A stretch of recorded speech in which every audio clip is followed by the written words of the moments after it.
விசாகத்தில் பார்த்துருக்கீங்களா? பார்த்ததில்லையா? அப்ப இந்த வைகாசி விசாகத்துக்கு நாமக்கல் மாவட்டம் ராசிபுரம் அருகே வேலுக்குறிச்சி என்ற இடத்தில் வேடன் முருகனை நாம் தரிசனம் செய்யலாம். இது கொல்லிமலை அடிவாரத்தில் குகைமலை என்னும் சிறு குன்றின் மேல் அமைந்துள்ள ஆலயம். கடையேழு வள்ளல்களில் ஒருவரான ஓரி மன்னன் கட்டிய கோவில் இது.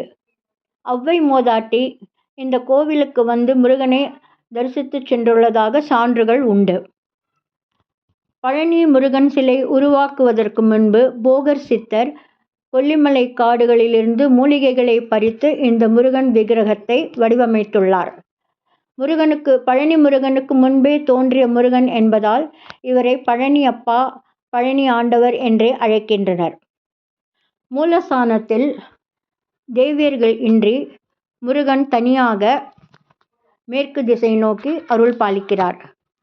சிகையில் கொண்டை முடிச்சிட்டு கொன்றை மலர்கள் சூடியும், இடது இடுப்பில் கத்தியும், இடது கையில் பத்மாசுரனாகிய சேவலை அடக்கி பிடித்தபடியும், வலது கையில் தனது உருவத்தை விட பெரிய வஜ்ரவேலை பிடித்தபடியும், இடையில் வேடுவர்கள் அணியும் ஆடையை அணிந்து கொண்டு, பாதக்குரடுகள் வீரத்தண்டைகளை அணிந்து கொண்டு, அச்சு அசல் வேட்டைக்காரன் தோற்றத்தில் அழகாக தரிசனம் தருகிறார்.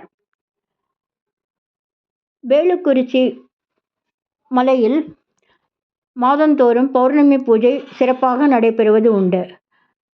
அபிஷேகம் முடிந்ததும் முருகனின் முகத்தில் தாடை, முகவாய், கன்னம், மார்பு பகுதியிலிருந்து வியர்வை துளிகள் பெருகுவதை இன்றளவும் காண முடிகிறது.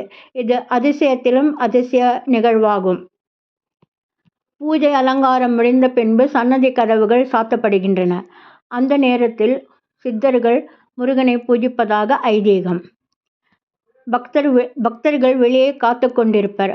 கதவுகள் திறந்த பிறகு முருகனின் அலங்காரம் சிறிது கலைந்தும் பூஜை பொருட்கள் சிதறியும் கிடப்பதை காண முடியும்.